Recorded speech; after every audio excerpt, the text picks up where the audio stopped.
तो इस वीडियो में बच्चों हम लोग बात करने वाले हैं आधारी राशि एवं इनके मात्रक। सेकंड पॉइंट में हम लोग बात करेंगे व्युत्पन्न राशि एवं मात्रक, एवं थर्ड पॉइंट में जो हम लोग बात करने वाले हैं वो संपूरक राशि और इनके मात्रक के बारे में। किस तरीके से हम व्युत्पन्न राशि को आधारी राशि के द्वारा डिराइव कर पाएंगे, इसके बारे में भी हम लोग बात करने वाले हैं। तो आइए हम वीडियो को स्टार्ट करते हैं बच्चों। तो देखो बच्चों, आधारी राशि जो है हमारे यहाँ पर 7 प्रकार की होती है। कौन कौन सी होती है हम आपको बताने जा रहे हैं। देखो बच्चों, पहला जो हमारा आधारी राशि होता है वो होता है लंबाई, जिसको इंग्लिश में कहते हैं लेंथ, और इसका मात्रक जो होता है एसआई मात्रक आप लोग जिसको कहते हैं वो होता है मीटर। संकेत के रूप में एम के द्वारा दर्शाया जाता है।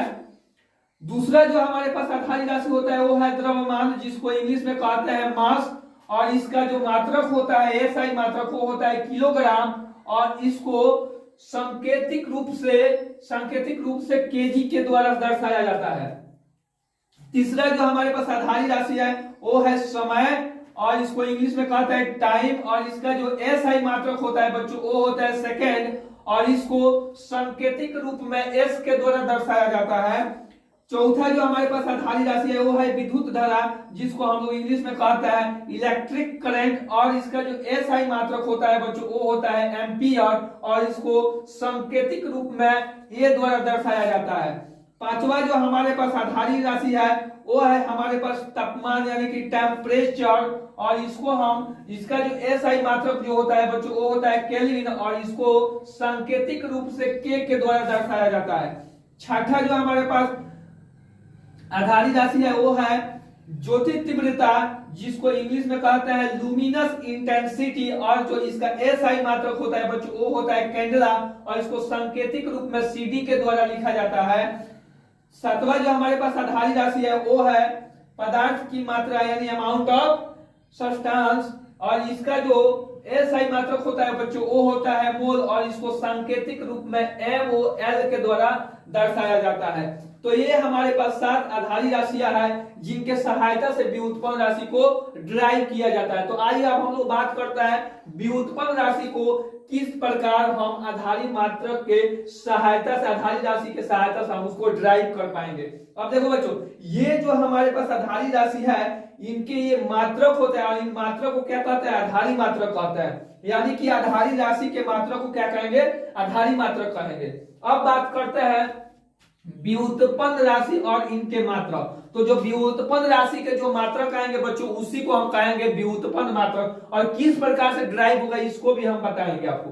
तो देखो बच्चों, आयतन के बारे में हम सबसे पहले बात करेंगे। आयतन एक व्युत्पन्न राशि है और इसको हम किस तरीके से ड्राइव करेंगे। तो देखो, आयतन को निकालने के लिए एक फॉर्मूला होता है बच्चों, लंबाई गुने चौड़ाई गुने ऊंचाई।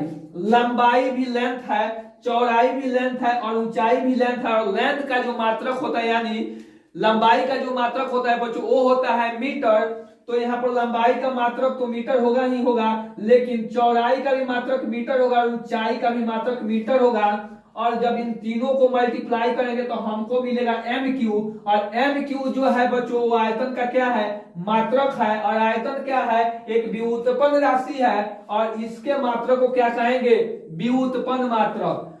दूसरा जो हमारे पास एग्जांपल है वो है क्षेत्रफल यानी कि एरिया, और एरिया निकालने के लिए हमें लंबाई गुने चौड़ाई करना पड़ता है, और लंबाई का जो मात्रक होता है वो होता है मीटर, और चौड़ाई भी एक प्रकार की लंबाई ही होती है तो इसका भी मात्रक होगा मीटर, और जब दोनों को मल्टीप्लाई करेंगे यानी गुना करेंगे तो हमको मिलेगा M², और M² बच्चों क्षेत्रफल का क्या आ गया मात्रक आ गया, और क्षेत्रफल क्या है राशि के मात्रक को क्या कहेंगे बच्चों व्युत्पन्न मात्रक कहेंगे। उसी प्रकार हमारे पास तीसरा जो एग्जांपल है घनत्व है। घनत्व एक व्युत्पन्न राशि है, और इससे जो ड्राइव होकर के जो मात्रक आएगा उसी को कहेंगे व्युत्पन्न मात्रक। तो घनत्व का बच्चों फॉर्मूला होता है, घनत्व को हम लिखते हैं द्रव्यमान बटा आयतन, और द्रव्यमान का आयतन बच्चों क्या होता है kg। तो हमने यहाँ पर लिख रखा है kg, आयतन का मात्रक होता है MQ, तो डिवाइडेड बाई MQ, और यहां से हमको एक क्या निकल करके आ गया मात्रक निकल करके आ गया जो कि घनत्व का मात्रक है। घनत्व बच्चों क्या है व्युत्पन्न राशि है, व्युत्पन्न राशि के मात्रक को क्या कहेंगे व्युत्पन्न मात्रक कहेंगे। लेकिन इन दोनों राशियों के अलावा हमारे पास बच्चों एक और राशि होता है जिसको कहते हैं संपूरक राशि, और संपूरक राशि कौन कौन से होते हैं इसके बारे में बात कर लेते हैं। तो देखो बच्चों, संपूरक राशि जो होता है वो होता है समतल कोण, और दूसरा का नाम जो है ठोस कोण। इसका जो मात्रक जो होता है बच्चों वो होता है रेडियन, और ठोस का जो मात्रक होता है वो होता है स्टेरेडियन, और इसको सांकेतिक रूप से RAD के द्वारा लिखते हैं और स्टेरेडियन को SR के द्वारा लिखते हैं। तो ये है पूरी कहानी बच्चों क्या चीज की, तो आधारी राशियां एवं इनके मात्रक, व्युत्पन्न राशियां और व्युत्पन्न राशि के मात्रक, संपूरक राशि और संपूरक राशि के मात्रक। तो यहाँ पर बच्चों हम लोगों ने पूरे तरीके से कवर किया। तो अगर ये वीडियो आपको अच्छी लगी है तो वीडियो को लाइक कीजिए और हमारे चैनल को सब्सक्राइब कीजिए ऐसे वीडियो के लिए। तब तक के लिए इतना ही, हम फिर मिलते हैं बच्चों अगले वीडियो में, और अगले वीडियो में हमारा 9th क्लास का पहला चैप्टर होगा कंप्लीट। तब तक के लिए जय हिंद जय भारत। अगर आप चाहें तो इसका स्क्रीनशॉट ले सकते हैं या वीडियो को पॉज करके इसको नोट कर सकते हैं।